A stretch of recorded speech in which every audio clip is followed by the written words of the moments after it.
You never expect betrayal to arrive as a notification on your phone. Most people imagine arguments, slammed doors, maybe a screaming match at a holiday dinner. But for me, it came in the form of a simple ding, a video message from my aunt. I was sitting on my couch after work, tie loosened, half watching some rerun while scrolling mindlessly through messages. When I saw her name pop up, I didn't think much of it.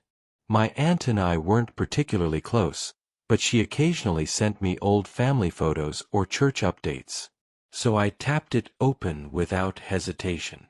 The screen filled with a shaky shot of my parents' living room. Everyone was there: my mom, dad, brother, cousin, and even my grandma sitting stiffly in the corner. They had drinks in hand, laughter bubbling over, the kind of warm family scene I hadn't been invited to in months. I tilted my head, confused. Was this a casual get-together? Why hadn't anyone told me? Then my brother's voice cut through the chatter. God, can you imagine if he was here? More laughter. He'd probably just sit in the corner with that miserable face, acting all superior. What a pathetic failure. My chest tightened. My aunt's camera swiveled slightly, catching my mom smirking as she added, "Don't say that, honey. You'll hurt his feelings." Oh wait, he doesn't have any. The room erupted with laughter. Real, unfiltered, belly laughter. My dad raised his glass like it was a toast. Here's to our golden boy, the only one who actually matters. He clinked glasses with my brother while my cousin shouted, "Cheers to not being him." I froze.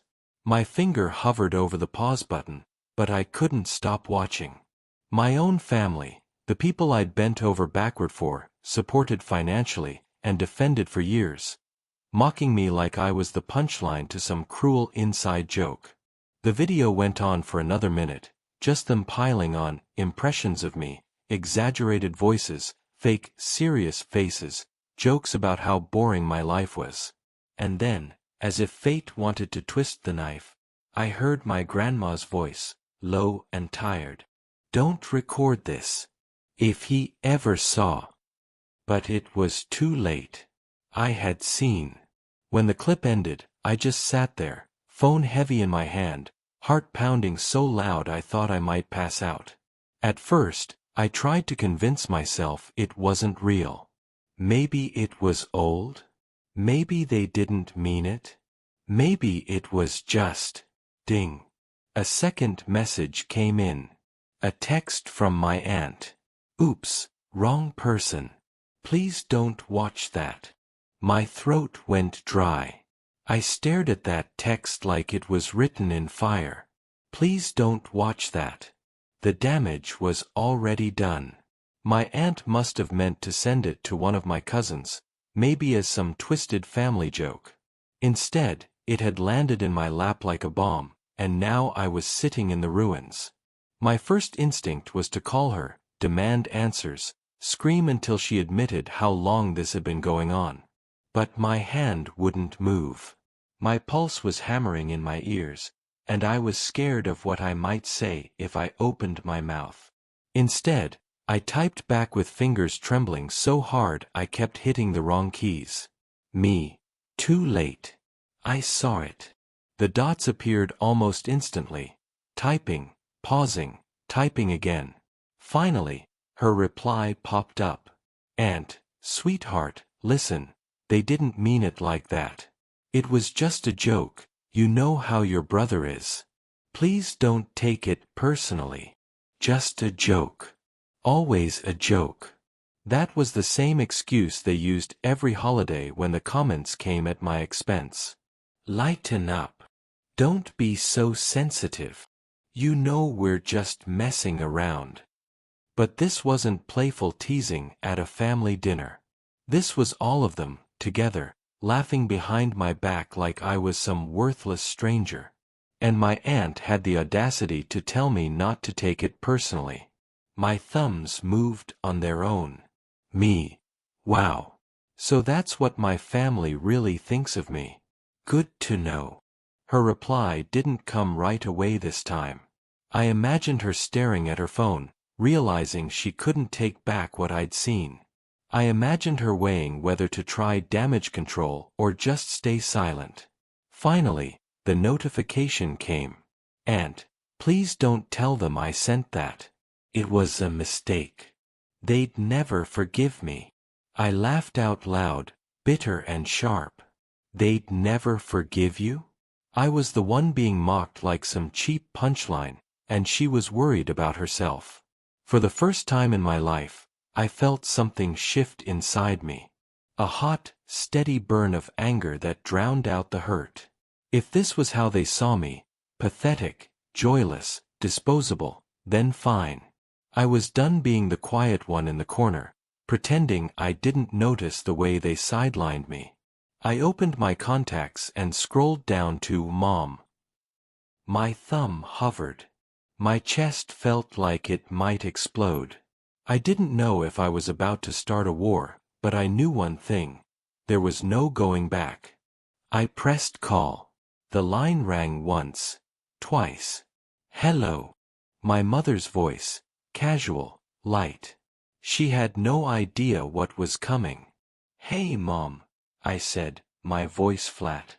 There was a pause, like she immediately sensed something was off. "Oh, hi, honey. Everything okay?" I almost laughed. Everything okay? My heart was hammering so hard I could barely breathe.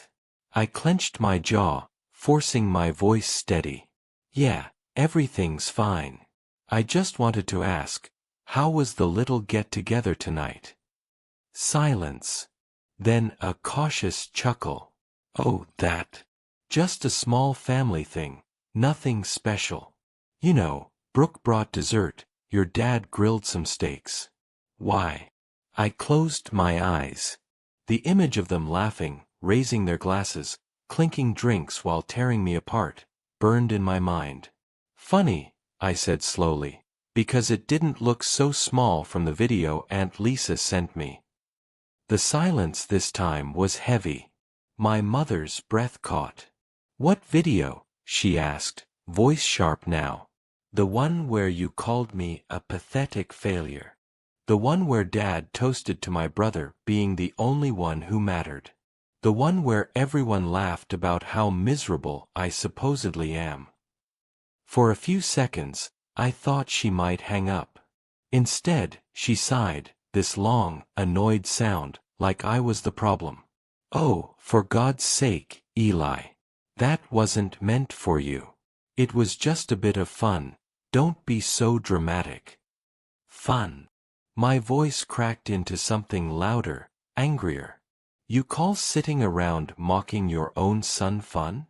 Do you have any idea what that felt like to watch?" Another pause. Then the sharp edge of her voice came out. "Stop twisting things. We love you, you know that.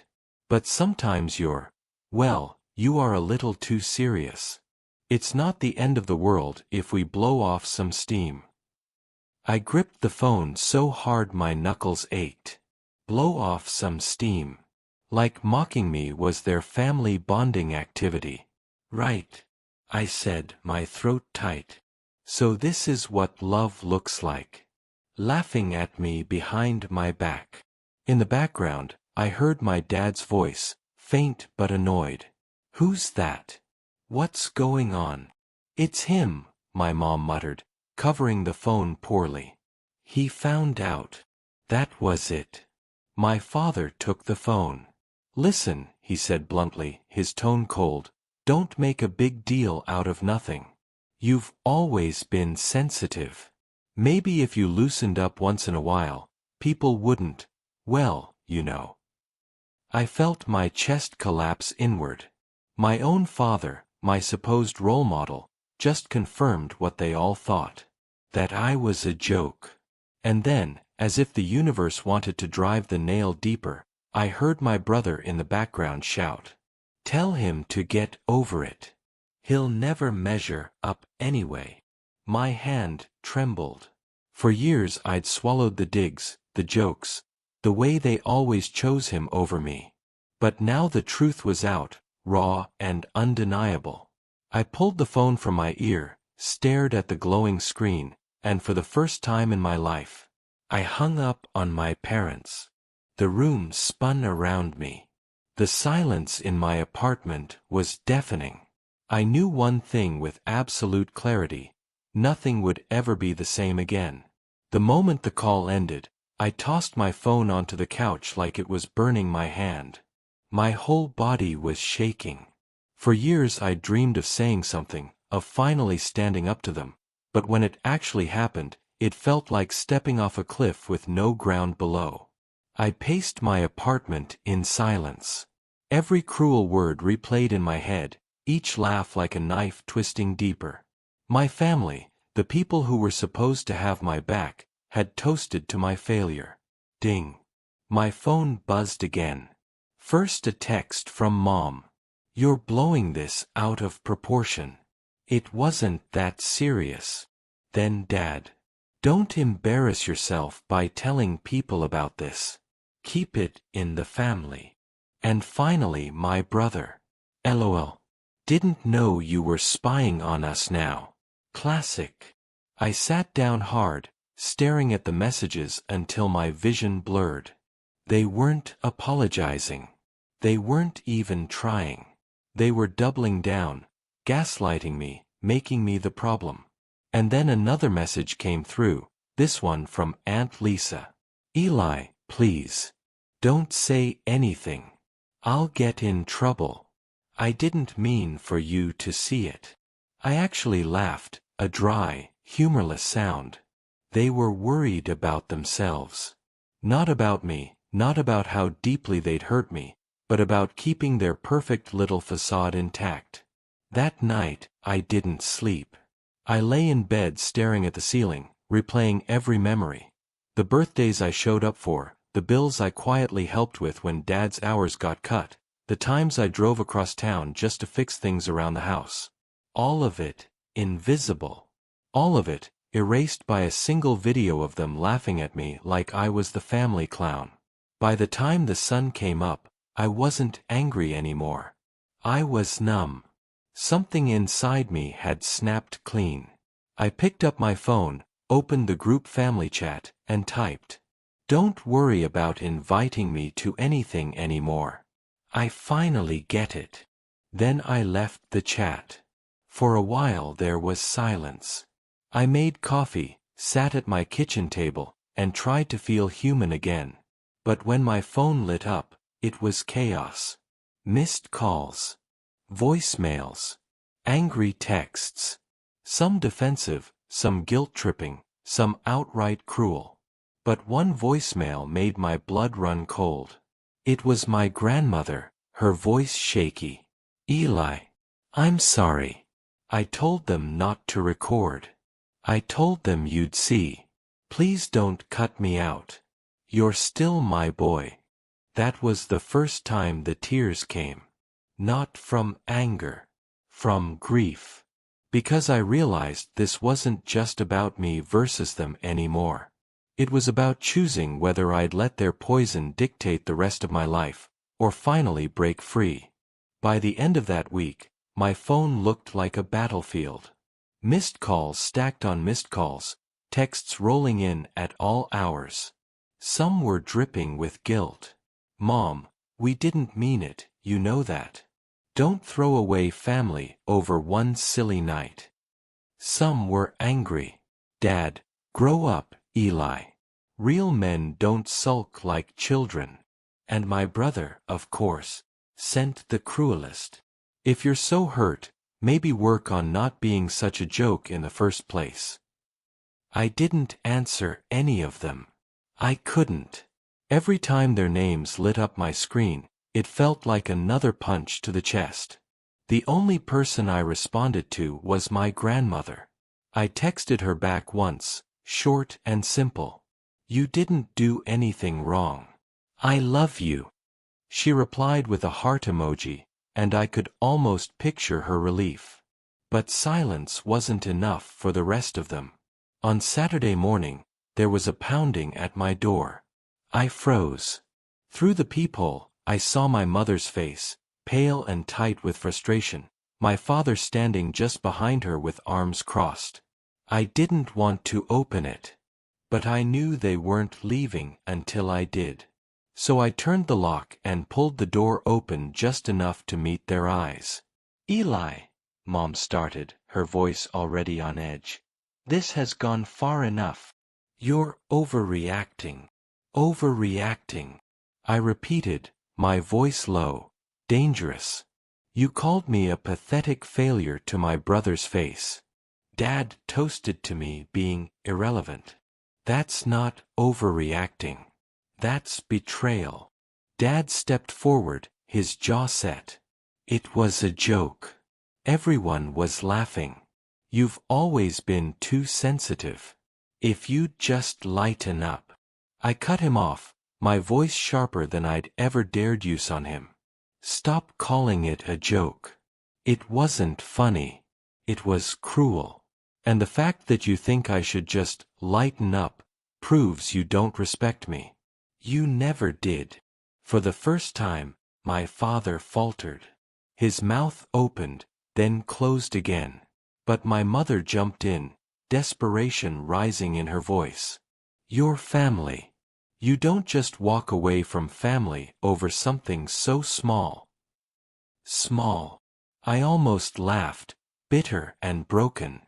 "You spent years minimizing me, ignoring me, making me the butt of every joke, and now that I've seen the truth, that's small?" They stared at me like I was speaking another language. They couldn't understand why I wasn't folding, why I wasn't swallowing it like I always had. Finally, I stepped back and gripped the door. "I'm done. Unless you can admit what you did, and actually mean it, don't come back." And then, I shut the door in their faces. For a full minute I stood there, forehead against the wood, shaking.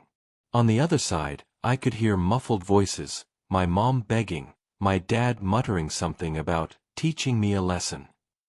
Then footsteps fading down the hall. My hands were still trembling when another buzz came from my phone. This time it wasn't my parents. It was my brother. "Wow. You really think you're better than us now? You have no idea what's coming." And for the first time, I felt a chill.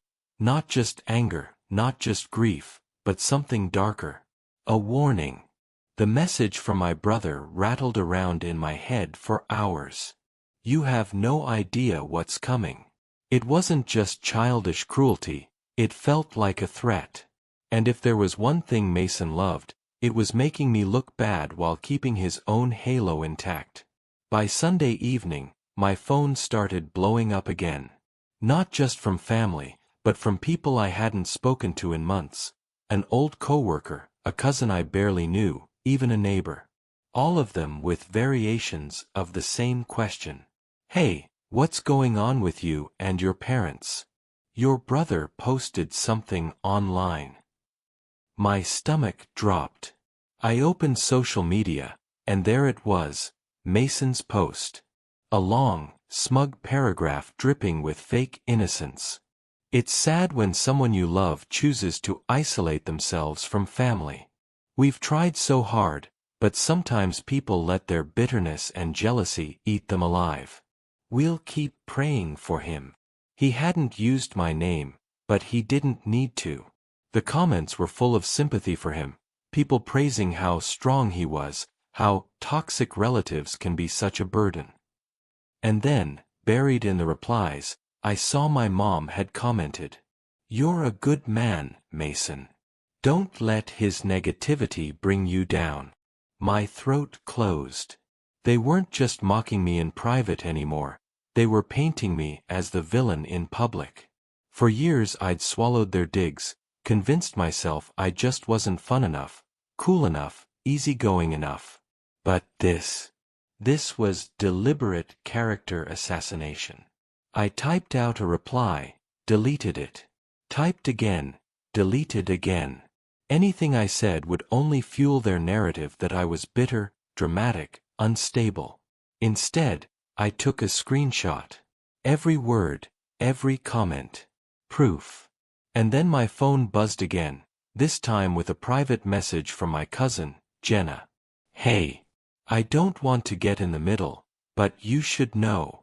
Mason's been sending clips of that video to people. He thinks it's hilarious. The room tilted around me. He wasn't just mocking me, he was spreading it. Making sure everyone saw me as the family joke. I sat on the edge of my bed, phone heavy in my hands, and for the first time, I realized this wasn't just about hurt feelings anymore. This was war. And if Mason wanted a war, I wasn't going to fight it on his terms. That night, I didn't sleep. I sat at my desk with my laptop open, the glow of the screen painting my apartment in cold blue light. Every instinct told me to stay quiet, to let the storm pass. That's what I'd always done. But the more I thought about Mason's smug grin, my father's dismissive tone, my mother's tight-lipped excuses, the more something hardened inside me. They thought I'd roll over. They thought I'd take the humiliation and vanish into silence like always. But this time, I had something they couldn't erase: evidence. I started by uploading the full video my aunt had accidentally sent me to a private drive. Then I clipped out the worst parts.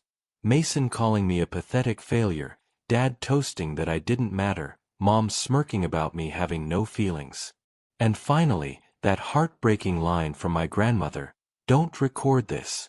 If he ever saw." The next morning, while the rest of the world was waking up, I drafted a single post. No names, no theatrics, just the video and a caption. Sometimes you learn the truth about your family the hard way. I'm done being the punchline. I hit post and shut my laptop before I could second-guess it. By noon, my phone was on fire. Messages poured in, some from friends who'd always suspected something was off, some from acquaintances shocked by the cruelty, some from people who had no idea who I was but recognized the pain in that video. The comments were brutal. "This is evil. Who treats their own kid like that?" The grandma tried to stop it, she knew. "My heart breaks for her. OP, you deserve better. Cut them off." By 3 p.m., Mason had already posted his rebuttal. Wow. Taking things out of context to make your own family look bad? That's low. You need serious help. But it was too late. People weren't buying his act anymore. The video spoke for itself. Screenshots of his earlier praying for him post were being compared to the clips, and the hypocrisy was glaring. Then my aunt texted me again. "Eli, I can't believe you shared that. They're furious. They're saying you've destroyed the family." I typed back without hesitation. "No. They destroyed it themselves. I just stopped covering for them." And for the first time in years, I didn't feel small. I didn't feel invisible. I felt like someone who finally had a voice. But deep down, I knew Mason wouldn't let this go. And I was right. At 6 p.m., my phone rang with an unknown number. Against my better judgment, I picked up. "Enjoy your 15 minutes, Mason's voice sneered. "Because when I'm done, no one's going to believe you." The line went dead. My hands shook, but not from fear this time. From anticipation. If Mason wanted to play dirty, he was about to find out I wasn't the same quiet brother he'd pushed around for years. Mason didn't waste time. By the next morning, he had launched his counterattack. My phone lit up with messages from mutual friends, old classmates, even co-workers. Mason had posted a long, venom-filled rant accusing me of being mentally unstable, obsessed with playing the victim, and trying to ruin his engagement celebration out of jealousy.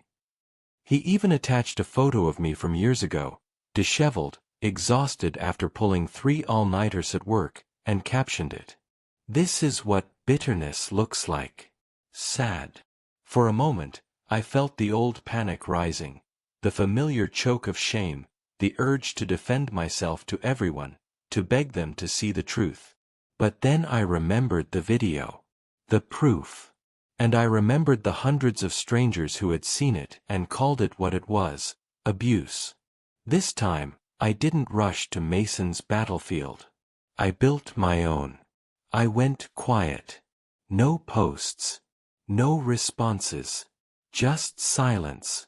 Meanwhile, I started gathering everything. Old texts where my parents' guilt tripped me into paying for things.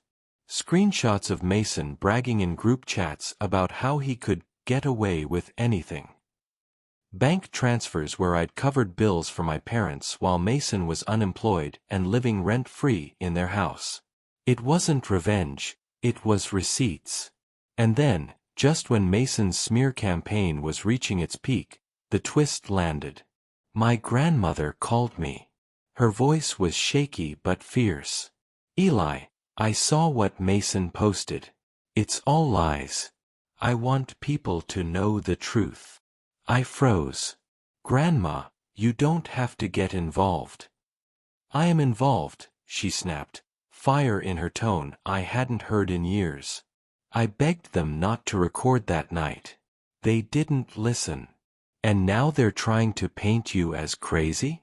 No. I won't stand for it." And then she said the words that shifted everything. "I still have the messages. From your mother. From your brother. The ones where they mocked you for sending money. Where they joked about you being their walking wallet." My heart thundered. "Proof. More than proof." "Grandma," I whispered, "are you sure you want to share those?" "I'm old," she said simply. "What can they do to me? It's time people see them for who they really are." That night, with her blessing, I posted a new thread. This time not just the video, but the receipts, every cruel message, every instance of exploitation, every smug comment Mason had made about me footing the bills while they laughed behind my back. I didn't write an essay. Just one line. Family doesn't destroy you by accident. They do it because they think you'll stay quiet. By midnight, the post had blown up far bigger than the first. People weren't just angry anymore, they were furious. The comments shredded Mason, my parents, even the entire culture of golden child versus scapegoat families. And then, as if karma had been waiting for the perfect moment, Brooke's father, Mason's future father-in-law, left a public comment that made my jaw drop. "I had my doubts about this engagement. Seeing this confirms them. Mason, we need to talk." For the first time in my life, the golden boy's halo was slipping. And I was the one who pulled it down. The next 48 hours were chaos. Mason's carefully polished image began to crack, and this time, no amount of smug charm could patch it back together. First came the whispers online.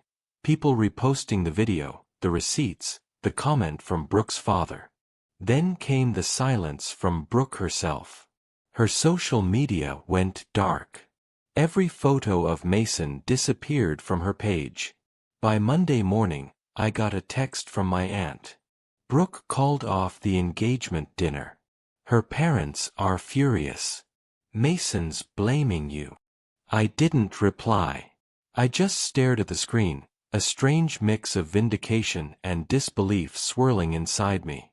4 years, Mason had been untouchable. The golden child. The one who could do no wrong. And now, his kingdom was crumbling. That afternoon, Mason finally called me. His voice wasn't smug anymore, it was frantic. "You think you've won, don't you? You think you've destroyed me? You don't even know what you've done. Brooke's gone. Her parents think I'm some monster. All because you couldn't take a joke." I let him rant, his words tumbling over themselves, until he finally stopped to breathe. Then I spoke, calm and measured. "No, Mason. Not because I couldn't take a joke. Because you weren't joking. You were cruel. And the world finally saw it. There was a beat of silence, then a snarl. You'll regret this. You've ruined everything. And then he hung up. But I didn't regret it. Not for a second. Because within hours, more cracks appeared. A cousin messaged me privately, apologizing for laughing in the video. I was scared to go against the group, she wrote. But seeing it from your side, I'm ashamed. Then my grandmother called again, her voice warm this time. Eli, you finally stood up. I'm proud of you. Maybe now they'll learn. But the most shocking call came the next day, from my father. His voice was rough, beaten down. Eli, we need to talk. For the first time in my life, I heard something in him I'd never heard before. Not arrogance. Not dismissal. Something closer to fear. And in that moment, I realized the power had shifted. For once, I wasn't the invisible son in the corner. I was the one holding the truth. When my father said, we need to talk, I almost hung up. For so long, every talk meant another lecture, another dismissal, another reminder that I'd never measure up. But something in his tone stopped me. He sounded small. We agreed to meet at a diner halfway between my place and theirs. Neutral ground. When I walked in, my parents were already there, sitting in a booth that suddenly looked too big for them. My mother's eyes were red, mascara smudged. My father looked older than I remembered, his shoulders hunched like the weight of the world had finally settled on him. For a long moment, none of us spoke. Then my father cleared his throat. You've embarrassed us, he said quietly, but the usual steel was gone. Everyone's talking. Mason's. Well, Mason's a mess. Brooke's family wants nothing to do with him now. I stirred my coffee, refusing to give him the reaction he wanted. That's not my fault. My mother reached across the table, her hand trembling. Eli, we're sorry. We never should have said those things. We were careless. We didn't think you'd. Didn't think I'd what? I cut in, my voice sharper than I intended. Didn't think I'd find out? Didn't think it mattered? You mocked me like I was nothing. And the truth is, that's exactly how you've treated me my whole life. The words hung in the air, heavy and unmovable. My mother's lip quivered. My father looked away. For once, there were no excuses, no gaslighting, no smug dismissal. Just silence. And in that silence, I realized something. I didn't need their apology. Not anymore. I set down my mug and stood. I'm not here for you to make this right. Because you can't. I'm here to tell you that I'm done letting you treat me like a joke. From now on, I decide who I call family. My father looked like he wanted to argue, but the words died in his throat. My mother whispered, please don't cut us out completely. I took a deep breath, steady and sure. That depends on you. If you want to be in my life, you start treating me with respect. No more jokes. No more favoritism. No more tearing me down. If you can't do that, then this is goodbye. And with that, I walked out. The cool air hit me like freedom. For the first time in my life, I wasn't the invisible son. I wasn't the family scapegoat. I was a man who had chosen himself. Later that night, I got a message from my grandmother. Just 4 words. Proud of you, Eli. I smiled through the tears. Because maybe I'd lost a family, but I'd found myself. And that, finally, was enough.